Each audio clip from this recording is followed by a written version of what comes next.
Come and join iLearn IAS and feel the difference. So good day all. Myself is TJ Abraham. I am the faculty of GS paper 4 Ethics, Integrity and Aptitude at iLearn IAS. ഇന്നത്തെ സെഷനിൽ നമ്മൾ focus ചെയ്യുന്നത് എന്താണെന്ന് വെച്ചാൽ എന്തുകൊണ്ട് UPSC GS paper 4നെ ethics, integrity and aptitude എന്ന് express ചെയ്യുന്നു. ഓക്കെ, നമ്മൾ സിലബസ് എടുത്ത് നോക്കിയാൽ കുറേ ടേംസ് ഉണ്ട്, എങ്കിലും ultimately it is called as GS paper 4 ethics, integrity and aptitude. Okay, so that's what we are going to try to understand in today's class. അത് മനസ്സിലാക്കുകയാണെങ്കിൽ നമുക്ക് എൻറ്റയർ സിലബസ് എന്തുകൊണ്ടാണ് UPSC അങ്ങനെ ഫോർമുലേറ്റ് ചെയ്തേക്കുന്നതെന്നും UPSCയുടെ ക്വസ്റ്റ്യൻ്റെയും കേസ് സ്റ്റഡിയുടെയും പുറകിലുള്ള thought process എന്ത് ചെയ്യേണ്ടി പറ്റും, നമുക്ക് കറക്റ്റായിട്ട് ക്യാപ്ചർ ചെയ്യാൻ വേണ്ടി പറ്റും. Okay, so first let's start by this slide. നമ്മുടെ ലൈഫിൽ നമ്മൾ 3 ടൈപ്പ് ഓഫ് ക്വസ്റ്റ്യൻസ് ആണ് നോർമലി എൻകൗണ്ടർ ചെയ്യുക. They are factual, aesthetic and ethical questions. ഇനി ഫാക്ച്വൽ ക്വസ്റ്റ്യൻസ് എന്ന് പറഞ്ഞാൽ ഒരു പെർഫെക്റ്റ് ആയിട്ട് കറക്റ്റ് ആൻസർ ഉള്ള ക്വസ്റ്റ്യൻസ് ആണ് എന്ത് പറയുന്നത്, ഫാക്ച്വൽ ക്വസ്റ്റ്യൻസ് എന്ന് പറയാം. ഫോർ എക്സാമ്പിൾ, ഇന്ത്യയുടെ ക്യാപിറ്റൽ ഏതാണ്? ഓക്കെ, അവിടെ നമുക്കൊരു അഭിപ്രായം പറയാൻ വേണ്ടി പറ്റത്തില്ല. നമുക്ക് ഡെഫിനറ്റ് ആയിട്ട് ഇന്ത്യയുടെ ക്യാപിറ്റൽ ഡൽഹിയാണ്. കറക്റ്റ് ആൻസറിനെ പറ്റിയിട്ട് അവിടെ എന്തില്ല, ഒരു ഡിബേറ്റും അവിടെ ഇല്ല. ഓക്കെ, അപ്പോൾ അതിനാണ് നമ്മൾ എന്താ പറയുന്നത്, ഫാക്ച്വൽ ക്വസ്റ്റ്യൻസ് എന്ന് നമ്മൾ പറയാം. നെക്സ്റ്റ് ക്വസ്റ്റ്യൻ ആണ് എന്ത്, എസ്തെറ്റിക് ക്വസ്റ്റ്യൻ. ഓക്കെ, ഇപ്പോൾ for example, who is A better actor? ചിലർ പറയും മോഹൻലാലാന്ന് പറയും, ചിലർ മമ്മൂട്ടിയാന്ന് പറയും. ആരാണ് ശരി? അവിടെ ശരി തെറ്റില്ല, ഇതൊരു പ്രിഫറൻസിൻ്റെ മാറ്ററാണ്. അങ്ങനത്തെ ക്വസ്റ്റ്യൻ ആണ് നമ്മൾ എന്ത് പറയുന്നത്, എസ്തെറ്റിക് ക്വസ്റ്റ്യൻസ് എന്ന്. So there is no right and wrong like factual question, it's a matter of preference. Okay, third type of questions ആണ് നമ്മൾ എന്ത് പറയുന്നത്, എത്തിക്കൽ ക്വസ്റ്റ്യൻസ് എന്ന് പറയാം. എത്തിക്കൽ ക്വസ്റ്റ്യൻസ് എന്ന് പറഞ്ഞാൽ ആ ക്വസ്റ്റ്യൻസിന് ഒരു റൈറ്റ് അല്ലെങ്കിൽ റോങ് ഇംപ്ലിക്കേഷൻ ഉള്ള ക്വസ്റ്റ്യൻസിനാണ് നമ്മൾ എന്ത് പറയുന്നത്, എത്തിക്കൽ ക്വസ്റ്റ്യൻസ് എന്ന് നമ്മൾ പറയാം. ഓക്കെ, ഒരു ഉദാഹരണത്തിന് ഇതൊരു ഒരു ഒരു ഒരു ഫേമസ് പ്രോബ്ലം ആണ്. ഈ പ്രോബ്ലത്തിൻ്റെ പേരാണ് എന്ത്, ട്രോളി പ്രോബ്ലം എന്ന് പറയാം. ഈ പ്രോബ്ലം നമ്മൾ അനലൈസ് ചെയ്യുകയാണെങ്കിൽ ഇതൊരു ട്രോളിയാണ്. ട്രോളി കൺട്രോൾ വിട്ടിട്ട് ഇങ്ങനെ പോയിക്കൊണ്ടിരിക്കുകയാണ്. ആരും ഇൻ്റർവീൻ ചെയ്തില്ലെങ്കിൽ ഈ ട്രോളി ഈ 5 പേരെന്ത് ചെയ്യും, ഈ 5 പേരുടെ മേത്തൂടെ കയറിപ്പോവും. അവർ കെട്ടിയിട്ടേക്കൊന്നുമല്ല, അവരുടെ പണിയെടുക്കുകയാണ് എന്ന രീതിയിൽ അസ്യൂം ചെയ്ത്, അങ്ങനത്തെ ഒരു ഇമേജ് ആയതുകൊണ്ടാണ്. ഇനി ഫോർച്ചുനേറ്റ്ലി അല്ലെങ്കിൽ അൺഫോർച്ചുനേറ്റ്ലി നിങ്ങൾ ഈ ഒരു ജംഗ്ഷനിലുണ്ട്, നിങ്ങളുടെ കയ്യിലൊരു ലിവറുണ്ട്. ഈ ലിവർ നിങ്ങൾ പുള്ള് ചെയ്താൽ ട്രോളി ഈ 5 പേരുടെ അടുത്ത് പോകുന്നതിനും പകരം ആ ട്രോളി ഡൈവേർട്ടഡ് ആയിട്ട് ഒരാളുടെ അടുത്തൂടെ പോകും. അപ്പം നേരത്തെ ഒന്നും ചെയ്തില്ലായിരുന്നെങ്കിൽ 5 പേര് മരിക്കും. പക്ഷെ ഇവിടെ നിങ്ങളുടെ ഇൻ്റർവെൻഷൻ കാരണം 5 പേര് മരിക്കില്ല, പക്ഷെ ഒരാൾ മരിക്കും. പക്ഷേ ഇത് നിങ്ങളുടെ ഇൻ്റർവെൻഷൻ കാരണമാണ്. ഈ ഒരു വ്യക്തിയുടെ ചോര നിങ്ങളുടെ കയ്യിലാണ്. അപ്പോൾ ഇവിടെ ഒരു ക്വസ്റ്റ്യൻ ഉണ്ടാവും, what is the right thing to do? ഞാൻ ആ ട്രോളി വലിക്കണോ വലിക്കണ്ടോ? That is actually what an ethical question. What is the right thing to do here? Okay, അല്ലെങ്കിൽ നമുക്ക് വേറൊരു എക്സാമ്പിൾ എടുക്കാം. ഓക്കെ, ഒബ്വിയസ്ലി ഈ ഒരു കോണ്ടെക്സ്റ്റ് എല്ലാവർക്കും അറിയാം, ഇത് മഹാഭാരതത്തിൻ്റെ കോണ്ടെക്സ്റ്റ് ആണ്. So we have the war between the battle between the Kauravas and the Pandavas. പാണ്ഡവാസിൻ്റെ ഒരു മെയിൻ സോൾജറാണ് അർജുനൻ. അർജുനൻ്റെ ചാരിയറ്ററാണ് ലോർഡ് കൃഷ്ണ. അപ്പം കുരുക്ഷേത്ര വാർ തുടങ്ങാൻ പോവാണ്, മഹാഭാരത വാർ തുടങ്ങാൻ പോവാണ്. അർജുന ബാക്കി പാണ്ഡവരുടെ കൂടെ കൗരവരനെ ഫേസ് ചെയ്ത് നിൽക്കുകയാണ്. അപ്പോൾ അർജുനന് ഈ ഒരു റിയലൈസേഷൻ ഉണ്ടായി, എന്നെ പഠിപ്പിച്ചവർ, എന്നെ വളർത്തിയവർ, ഞാൻ കളിച്ച് വളർന്നവർ, ഇവരുടെ കൂടെയാണ്, ഇവർക്കെതിരെയാണ് ഞാൻ യുദ്ധം ചെയ്യാൻ വേണ്ടി പോകുന്നത്. ഈ യുദ്ധം ശരിയാണോ? Is this a just war? Should I fight this particular war? അവിടെ എന്താണ്, അതൊരു എത്തിക്കൽ ക്വസ്റ്റ്യൻ ആണ്. So the entire Bhagavad Gita is actually a discourse on what is right and what is wrong. It is actually dealing with what, the ethics of war, the ethics of life, the ethics of statehood. Okay, so that is again what an ethical question. നമുക്ക് ഒരു real life question കാണാം.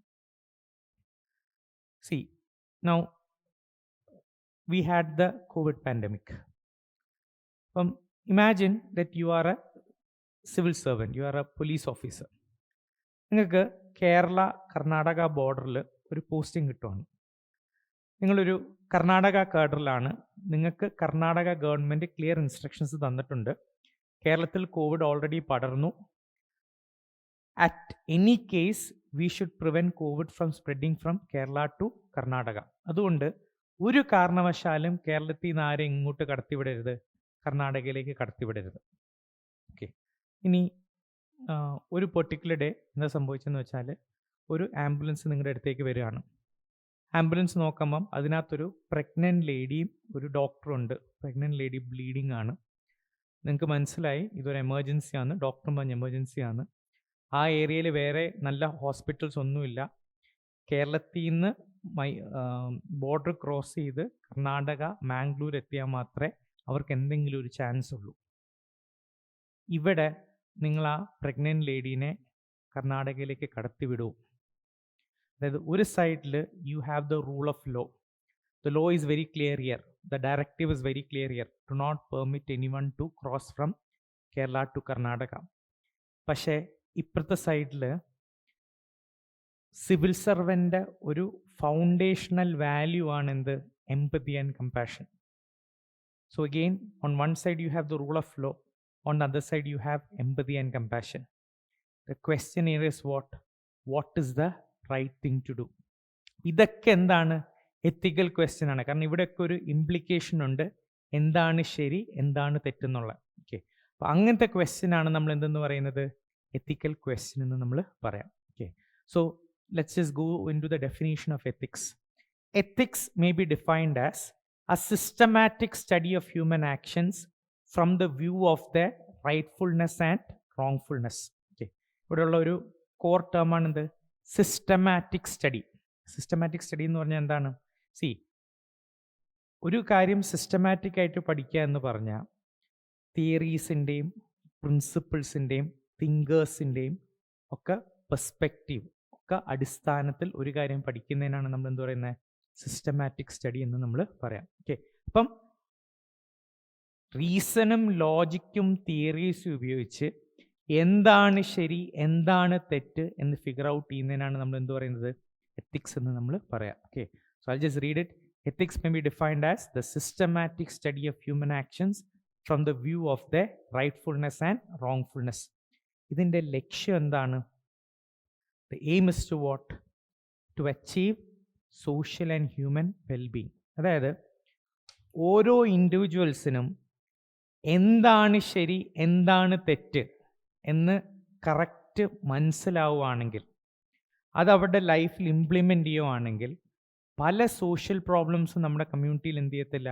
ഉണ്ടാവത്തില്ല. അതായത് ആൾക്കാരുടെ behaviour improve ചെയ്യുന്നതിലൂടെ, ആൾക്കാർക്ക് ശരി തെറ്റിനെ പറ്റിയിട്ടൊരു ധാരണ ഉണ്ടാക്കുന്നതിലൂടെ നമുക്ക് പല സോഷ്യൽ പ്രോബ്ലംസ് അഡ്രസ്സ് ചെയ്യും. അതിലൂടെ നമുക്ക് എന്ത് അച്ചീവ് ചെയ്യാൻ വേണ്ടി പറ്റും?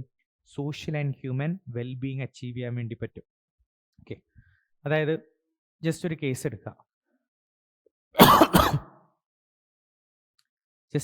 എടുക്കാം. ഇപ്പം നിങ്ങളുടെ റിലേറ്റീവ്സ് ആരെങ്കിലും യൂറോപ്പിലോ അറബ് കൺട്രീസിലോ ഒക്കെ ഉണ്ടെങ്കിൽ അവിടെയൊന്നും ഒരു കുട്ടി when they are in the mother's womb അവരുടെ സെക്സ് ഡിറ്റർമൈൻ ചെയ്യുന്നത് എന്തല്ല? ഇല്ലീഗലല്ല. ഓക്കെ. നമുക്കൊരു 6-7 months ആകുമ്പോൾ കുട്ടി ആണാണോ പെണ്ണാണോ നേരത്തെ നമുക്ക് എന്ത് ചെയ്യാൻ പറ്റും? അറിയാൻ വേണ്ടി പറ്റും. ഓക്കെ. ഇന്ത്യയിൽ പ്രീനേറ്റൽ സെക്സ് ഡിറ്റർമിനേഷൻ എന്താണ്? ഇല്ലീഗലാണ്. എന്തുകൊണ്ടാണ് ഇന്ത്യയിൽ ഇല്ലീഗലും ബാക്കി സ്ഥലങ്ങളിൽ അത് ലീഗലും ആയിട്ടുള്ളത്? കാരണം യൂറോപ്പിലോ അറബ് കൺട്രീസിലോ കുട്ടി ആണായാലും പെണ്ണായാലും അവർക്ക് എന്തില്ല? കുഴപ്പമില്ല. അവരുടെ behaviour is in the right direction. Okay. They do not differentiate between a male child or a boy child. അപ്പോൾ അവിടെ ആകുമ്പോൾ നമുക്ക് എന്തില്ല? ഒരു നിയമം ഉപയോഗിച്ച് അതിനെ എന്ത് ചെയ്യേണ്ട ആവശ്യമില്ല? റെസ്ട്രിക്റ്റ് ചെയ്യേണ്ട ആവശ്യമില്ല. ഓക്കെ. അല്ലെങ്കിൽ ഇപ്പോൾ നമുക്ക് ഇന്ത്യയിൽ ഒരു ഡൗറി പ്രൊഹിബിഷൻ ആക്ട് ഉണ്ട്. കാരണം people are misusing dowry or dowry കാരണം ഒത്തിരി പ്രോബ്ലംസ് എന്ത് ചെയ്യുന്നുണ്ട്? സൊസൈറ്റിയിൽ ഉണ്ടാകുന്നുണ്ട്. അപ്പോൾ ഡൗറിയെ ആൾക്കാർക്ക് തെറ്റാണെന്നുള്ളൊരു ബോധ്യം ഉണ്ടെങ്കിൽ നമുക്ക് എന്തിൻ്റെ ആവശ്യമില്ല? ഡൗറി പ്രൊഹിബിഷൻ ആക്ടിൻ്റെ ആവശ്യമില്ല. അപ്പം ഓരോ ഇൻഡിവിജ്വലും എത്തിക്കലാണ്. അവർക്ക് റാഷണലി ഫിഗർ ഔട്ട് ചെയ്യാൻ വേണ്ടി പറ്റുന്നുണ്ട്, എന്താണ് ശരി എന്താണ് തെറ്റെന്ന് ഫിഗർ ഔട്ട് ചെയ്യാൻ വേണ്ടി പറ്റുന്നുണ്ടെങ്കിൽ നമുക്ക് ഈ നിയമങ്ങളുടെയും ലോ എൻഫോഴ്സ്മെൻറ്റിൻ്റെ ഒക്കെ ഒരു ആവശ്യം എന്ത് ചെയ്യും, ഡീപ്ലി കുറയും. Okay, so the ultimate aim of ethics is what? If each individual is able to figure out and act on what is right, it will automatically lead to what? Social and human well-being. Okay. So that is regarding what? The definition of ethics. Okay. So ഞാൻ ഒന്നുകൂടെ retreat ചെയ്യാണ്, ഈ ക്ലാസ്സിന് main ഉദ്ദേശം എന്ന് വെച്ചാൽ UPSC എന്തുകൊണ്ട് GS paper 4-നെ എത്തിക്സ്, ഇൻറ്റഗ്രിറ്റി ആൻഡ് ആപ്റ്റിറ്റ്യൂഡ് എന്ന് വിളിക്കുന്നതാണ്. ഓക്കെ, എൻ്റെ ഫസ്റ്റ് സ്റ്റെപ്പായിട്ട് നമ്മൾ എത്തിക്സിൻ്റെ ഡെഫിനേഷൻ പഠിച്ചു. എന്താണ് ethics? May be defined as a systematic study of human action from the view of the rightfulness and wrongfulness to achieve social and human wellbeing. Okay, so I believe you have understood that. Now we'll go to what this particular question. What kind of a person does the community need? What kind of a person does a family need? What kind of a civil servant does the country need? What kind of a worker and economy need? Okay, ഈ ക്വസ്റ്റ്യൻസിനൊക്കെ നിങ്ങൾ ഇപ്പം നിങ്ങളുടെ മനസ്സിൽ വരുന്ന ഒരു answer എന്ന് പറഞ്ഞാൽ we need ethical people എന്നായിരിക്കും എന്ത് ചെയ്യുക നിങ്ങൾ പറയാം. Okay, that is people who have the correct awareness of what is right and what is wrong. പക്ഷെ അത് മാത്രം മതിയോ? നമുക്ക് എത്തിക്കൽ ആൾക്കാർ മാത്രം മതിയോ? ഒരു ഉദാഹരണം എടുക്കുകയാണെങ്കിൽ, അതായത് നിങ്ങളൊരു ഡോക്ടറിനെ കാണാൻ പോയി, ആ ഡോക്ടർ നല്ലൊരു ഡോക്ടറാണ്, ആ ഡോക്ടർ ഡിസീസ് ഡയഗ്നൈസ് ചെയ്തപ്പം തെറ്റിപ്പോയി, അപ്പം നിങ്ങൾക്ക് തന്ന റെമിഡി തെറ്റിപ്പോയി, അത് കാരണം നിങ്ങൾക്ക് കുറച്ചൊരു പ്രൊലോങ് പീരീഡ് ഓഫ് കോംപ്ലിക്കേഷൻസും പെയിനൊക്കെ ഉണ്ടായി. ഡോക്ടറിൻ്റെ തെറ്റ് മനസ്സിലായപ്പോൾ ഡോക്ടർ എന്ത് ചെയ്തു? അപ്പോളജൈസ് ചെയ്തു, കോമ്പൻസേഷൻ നടത്തി. ഓക്കെ, ഡോക്ടർ വളരെ എത്തിക്കലായിട്ടാണ് ആക്ട് ചെയ്തത്. പക്ഷെ അങ്ങനെയുള്ളൊരു മതിയോ? ഇല്ല. നമുക്ക് എത്തിക്കലായിട്ടുള്ള ആൾക്കാർ മാത്രം പോരാ, നമുക്ക് കോമ്പീറ്റൻ്റ് ആയിട്ടുള്ള ആൾക്കാർ എന്ത് ചെയ്യണം? സൊസൈറ്റിയിൽ വേണം. നമുക്ക് എത്തിക്സ് മാത്രമുള്ള ആൾക്കാർ പോരാ, നമുക്ക് നല്ല സ്കില്ലും ആപ്റ്റിറ്റ്യൂഡും ഉള്ള ആൾക്കാർ എന്ത് ചെയ്യണം? സൊസൈറ്റി വേണം. ഓക്കെ, അപ്പോൾ ശരിക്കും UPSC GS പേപ്പർ 4-ന് എത്തിക്സ്, ഇൻറ്റഗ്രിറ്റി ആൻഡ് ആപ്റ്റിറ്റ്യൂഡ് എന്ന് പേരിടാൻ കാരണം എന്ന് വെച്ചാൽ നമുക്ക് എങ്ങനെയുള്ള സിറ്റിസൻസിനെയാണ് നമുക്ക് വേണ്ടത്? We need citizens who have ethics, integrity and aptitude. നമുക്ക് എങ്ങനെയുള്ള സിവിൽ സർവൻ്റിനെയാണ് വേണ്ടത്? We need civil servants who have what? Ethics, integrity and aptitude. അവർ എത്തിക്കലായ മാത്രം പോരാ, അവർക്ക് ഈ സൊസൈറ്റിയുടെ പ്രോബ്ലംസ് സോൾവ് ചെയ്യാനുള്ള കേപ്പബിലിറ്റി അല്ലെങ്കിൽ കോമ്പീറ്റൻസി എന്ത് ചെയ്യണം? ഉണ്ടാവണം. Okay, so that is why this particular paper is called as what? Ethics, integrity and aptitude. അപ്പം what kind of a person does the society need? നമുക്ക് എന്ത് വേണം? We need people who are ethical in nature, people who have the knowledge of what is right and what is wrong. ഇനി just knowledge മാത്രം ഉണ്ടായാൽ മതിയോ? പോരാ. അവരുടെ day to day ഇൻട്രാക്ഷൻസിൽ, അവരുടെ പേഴ്സണൽ ലൈഫിലും അവരുടെ പ്രൊഫഷണൽ ലൈഫിലും അവർക്ക് എന്ത് ചെയ്യാൻ വേണ്ടി പറ്റണം? അവർക്ക് ഈ റൈറ്റ് ആൻഡ് റോങ് അവയർനെസ് എന്ത് ചെയ്യാൻ വേണ്ടി പറ്റണം? പ്രാക്ടീസ് ചെയ്യാൻ വേണ്ടിയിട്ട് പറ്റണം.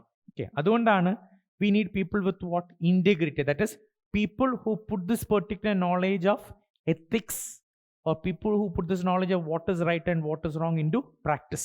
Okay, ഇൻറ്റഗ്രിറ്റി എന്ന് പറയുന്നത് ഒരു വാല്യൂ ആണ്. ഓക്കെ, വാല്യൂ എന്ന് പറയുന്നത് എന്താണ്? വാല്യൂ എന്ന് പറഞ്ഞാൽ ഞാൻ എന്താണോ എൻ്റെ ജീവിതത്തിന് ഇമ്പോർട്ടൻസ് കൊടുക്കുന്നത് അതിനെ നമ്മൾ എന്ത് പറയുന്നത്? വാല്യൂ എന്ന് പറയുന്നത്. That is what I give importance in my life. Or for example, some people might give importance to fame, some people might give importance to money, some people might give importance to respect, knowledge, helping others, respect for elders, respect for women. ഇതൊക്കെ എന്താണ്? Values ആണ്. അതുപോലെ ഒരു value ആണെന്ത്? Integrity എന്ന് പറയാം. Integrity എന്ന് പറഞ്ഞാൽ എന്താണ്? ഞാൻ എൻ്റെ ജീവിതത്തിലെ എല്ലാ മേഖലയിലും കൺസിസ്റ്റൻ്റ് ആയിട്ട് മോറൽ എക്സലൻസ് പെർസ്യൂ ചെയ്യുവാണെങ്കിൽ I am a person of what? Integrity. So we need people who have the knowledge of what is right and what is wrong. അതോടൊപ്പം തന്നെ എന്തും കൂടെ വേണം?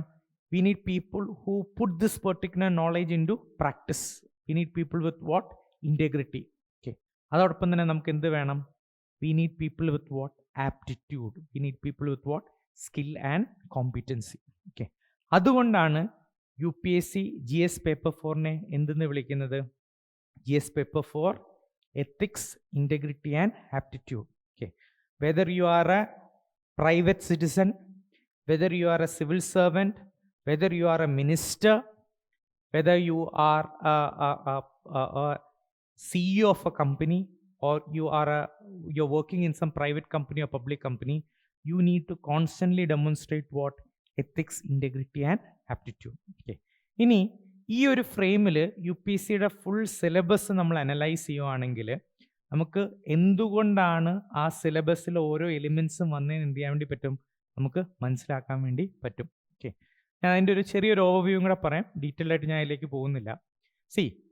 നമ്മൾ ഓരോരുത്തരും എന്താണ്, പല ബാക്ക്ഗ്രൗണ്ടിൽ നിന്നാണ് വരിക.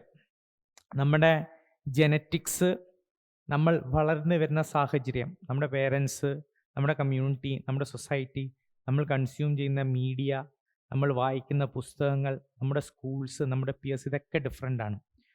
നമ്മുടെ സർക്കംസ്റ്റാൻസ് ഡിഫറെൻ്റ് ആണ്. അപ്പം നമ്മൾ പല ബാക്ക്ഗ്രൗണ്ടിൽ നിന്ന് സർക്കംസ്റ്റാൻസിൽ നിന്ന് വരുന്നതുകൊണ്ട് നമ്മൾ ഓരോരുത്തരും നമ്മുടെ ജീവിതത്തിൽ ഇമ്പോർട്ടൻസ് കൊടുക്കുന്ന കാര്യങ്ങൾ എന്തായിരിക്കും? പലതായിരിക്കും. ഓക്കെ, ഞാൻ ഉദാഹരണം പറയാം. അതായത് let's take the case of Ramu. Ramu comes from A very traditional background. വളരെ ഒരു റൂറൽ ബാക്ക്ഗ്രൗണ്ടിൽ നിന്നാണ്. രാമുവിൻ്റെ ഫാദർ അവിടുത്തെ ഒരു റെസ്പെക്റ്റഡ് ലാൻഡ് ലോർഡാണ്. രാമുവിന് 2 സിസ്റ്റേഴ്സ് ഉണ്ട്. ഓക്കെ, രാമു ആണ് എൽഡസ്റ്റ്. ഇനി രാമു വളർന്നു വരുമ്പം കുറേ കാര്യങ്ങൾ രാമു ശ്രദ്ധിക്കുന്നു. രാമുവിൻ്റെ വീട്ടിൽ രാമുവിൻ്റെ സിസ്റ്റേഴ്സിലും കൂടുതൽ എന്തുണ്ട്? ഇമ്പോർട്ടൻസ് ഉണ്ട്. രാമുവിനെ ഒരു നല്ല സ്കൂളിലാണ്, അതായത് ടൗണിലുള്ള നല്ലൊരു ബോർഡിംഗ് സ്കൂളിൽ, വളരെ എക്സ്പെൻസീവ് ആയിട്ടുള്ള സ്കൂളിലാണ് രാമുവിനെ പഠിപ്പിക്കുന്നത്. എന്നാൽ സിസ്റ്റേഴ്സിനെ തൊട്ടടുത്തുള്ളൊരു സാധാരണ സ്കൂളിലാണ് പഠിപ്പിക്കുന്നത്. രാമുവിൻ്റെ മാർക്സിനെ പറ്റിയിട്ട് വീട്ടിൽ വളരെ കൺസേൺഡ് ആണ്. സിസ്റ്റേഴ്സിൻ്റെ മാർക്സിനെ പറ്റിയിട്ട് എന്തല്ല? കൺസേൺഡ് അല്ല.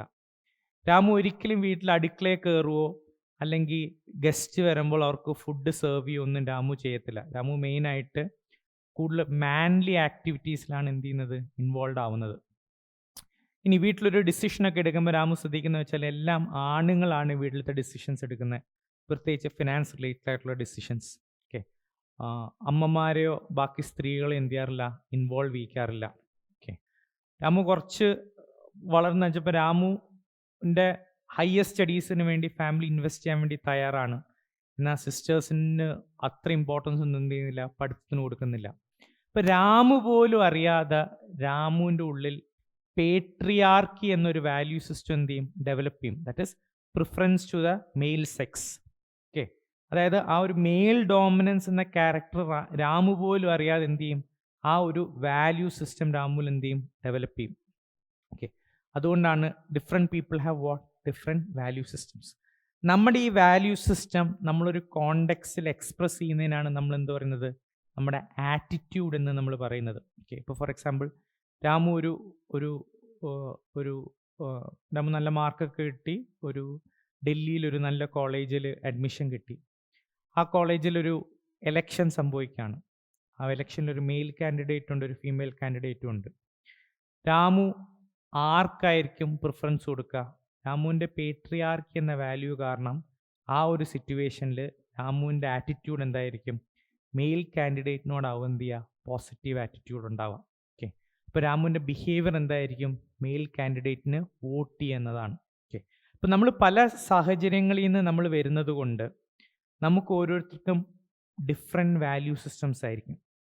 ചില ആൾക്കാരുടെ വാല്യൂ സിസ്റ്റം സൊസൈറ്റിയുടെ എത്തിക്കൽ സ്റ്റാൻഡേർഡ്സിന് കൺസിസ്റ്റൻ്റ് ആയിരിക്കും. ചില ആൾക്കാരുടെ വാല്യൂ സിസ്റ്റം കൺസിസ്റ്റൻ്റ് ആവണം നിർബന്ധമില്ല. ഓക്കെ, അപ്പോൾ ചില ആൾക്കാർ അവർ വളർന്നു വന്ന സാഹചര്യവും അവരുടെ സോഷ്യലൈസേഷൻ പ്രോസസ്സ് കാരണം ശരി ചെയ്യാൻ വേണ്ടിയിട്ട് അവർക്ക് എന്തുണ്ടാവും? ഒരു ഇൻറ്റേർണൽ കമ്പൽഷൻ ഉണ്ടാവും. ഇപ്പം കൈക്കൂലി വാങ്ങിക്കുന്ന സാഹചര്യം ചിലപ്പോൾ വരാം. പക്ഷേ ആ കൈക്കൂലി വാങ്ങിക്കുന്ന സാഹചര്യത്തിൽ കൈക്കൂലി വാങ്ങിച്ചാൽ അവർക്ക് കുറ്റബോധം തോന്നും. they are internally compelled to what? Do the right thing. Okay, it is because of what? They have the right socialization. പക്ഷേ ഒരു ഡൈവേഴ്സ് കമ്മ്യൂണിറ്റി ആകുമ്പം എല്ലാവർക്കും ആ ഇൻറ്റേർണൽ കമ്പൽഷൻ ഉണ്ടാവണം എന്തില്ല? നിർബന്ധമില്ല. വാല്യൂ സിസ്റ്റത്തിലുള്ള പ്രോബ്ലംസ് കാരണം ചിലവർക്ക് തെറ്റ് ചെയ്യാനുള്ള ടെൻഡൻസി എന്ത് ചെയ്യും, ഉണ്ടാവും. പക്ഷേ ഒരു സൊസൈറ്റി ആയിട്ട് നമുക്ക് എക്സിസ്റ്റ് ചെയ്യണമെങ്കിൽ ആസ് എ സൊസൈറ്റി നമുക്ക് ചില common standards of right and wrong ഉണ്ടെങ്കിൽ മാത്രമേ എന്ത് ചെയ്യാൻ വേണ്ടി പറ്റത്തുള്ളൂ, നമുക്ക് എക്സിസ്റ്റ് ചെയ്യാൻ വേണ്ടി പറ്റത്തുള്ളൂ. അപ്പം അങ്ങനെ ഇൻറ്റേർണലി ശരി ചെയ്യാൻ താല്പര്യമില്ലാത്തവരെ നമ്മൾ എക്സ്റ്റേർണലി ചിലപ്പോൾ എന്ത് ചെയ്യേണ്ടി വരും, കൊഹേഴ്സ് ചെയ്യേണ്ടി വരും. Okay, they need to be what, externally guided and coerced. അതിനാണ് നമുക്ക് എന്തുള്ളത്, ലോസും റൂൾസും റെഗുലേഷൻസും പ്രൊസീജിയേഴ്സും ലോ എൻഫോഴ്സ്മെൻ്റ് ഒക്കെ ഉള്ളത്. കാരണം ഈ റൂൾസിലൂടെയും ലോസിലൂടെയും ലോ എൻഫോഴ്സ്മെൻറ്റിലൂടെയൊക്കെ ചിലപ്പോൾ പേടി കാരണം അവർ തെറ്റെന്ത് ചെയ്യാൻ വേണ്ടി പാടില്ല, ചെയ്യാൻ വേണ്ടി പാടില്ല. Okay, so we have the socialisation process. ചില ആൾക്കാർ നല്ല വാല്യൂ സിസ്റ്റം കാരണം അവരുടെ നാച്ചുറൽ ഇൻക്ലിനേഷൻ ശരിയായിരിക്കും, അവരുടെ നാച്ചുറൽ ഇൻക്ലിനേഷൻ ശരി ചെയ്യാൻ വേണ്ടിയിട്ടായിരിക്കും. ചിലവർക്ക് ചിലപ്പോൾ അങ്ങനെ ആവണം നിർബന്ധമില്ല. അവർക്ക് എന്ത് ചെയ്യേണ്ടി വരും, നമ്മൾ എക്സ്റ്റേർണലി ചില സംവിധാനങ്ങൾ ചെയ്യേണ്ടി വരും. എന്നാൽ മാത്രമേ സൊസൈറ്റി എന്ത് ചെയ്യാൻ വേണ്ടി പറ്റത്തുള്ളൂ, എക്സിസ്റ്റ് ചെയ്യാൻ വേണ്ടി പറ്റത്തുള്ളൂ. ഓക്കെ, അപ്പം ഈ ഒരു ഫ്രെയിം വർക്കിലാണ് എന്ത് ചെയ്യുന്നത്, UPSC GS പേപ്പർ 4 സിലബസ് മുഴുവനും ഡെവലപ്പ് ചെയ്തേക്കുന്നത്. അതായത് V need people with what, ethics, integrity and aptitude. ഇനി എങ്ങനെയാണ് നമ്മുടെ വാല്യൂ സിസ്റ്റം ഡെവലപ്പ് ചെയ്യുന്നത്? ആ വാല്യൂ സിസ്റ്റം ഡെവലപ്പ് ചെയ്യുന്ന പ്രോസസ്സിൽ ഫാമിലിക്കും എഡ്യൂക്കേഷണൽ ഇൻസ്റ്റിറ്റ്യൂഷൻസിനും സൊസൈറ്റിക്കും മീഡിയയ്ക്കൊക്കെ എന്തുണ്ട്, വലിയ റോളുണ്ട്. ആ റോള് കാരണം ചിലവർക്ക് കറക്റ്റ് വാല്യൂ സിസ്റ്റം ഡെവലപ്പ് ചെയ്യും, ചിലവർക്ക് സൊസൈറ്റിക്ക് വേണ്ടാത്ത ചില വാല്യൂ സിസ്റ്റം ഡെവലപ്പ് ചെയ്യും. അങ്ങനെ സൊസൈറ്റിക്ക് വേണ്ടാത്ത ചില വാല്യൂ സിസ്റ്റം ഡെവലപ്പ് ചെയ്താൽ how should the law enforcement laws, rules and procedures need to be defined so that even these people are actually what, compelled to do the right thing. So ultimately we will get a society of people with what, ethics, integrity and aptitude. ഇത് പല ഡൊമെയിനിൽ apply ചെയ്യുക എന്നതാണ് എന്ത് GS paper 4 ചെയ്യുന്നത്. അതായത് ഒരു ഇൻഡിവിജ്വലിൻ്റെ private ലൈഫിൽ, ഒരു ഇൻഡിവിജ്വലിൻ്റെ പബ്ലിക് ലൈഫിൽ, അഡ്മിനിസ്ട്രേഷനിൽ, ഗവേണൻസിൽ, ഇൻ്റർനാഷണൽ റിലേഷൻസിൽ, കോർപ്പറേഷൻസിലൊക്കെ ഈ ഒരു ഫ്രെയിം വർക്ക് ഇംപ്ലിമെൻ്റ് ചെയ്യുന്ന രീതിയിലാണ് എന്ത് ചെയ്യുന്നത്, UPSC GS പേപ്പർ 4 കൊണ്ടുവന്നിരിക്കുന്നത്. Okay, so that is an overview of this.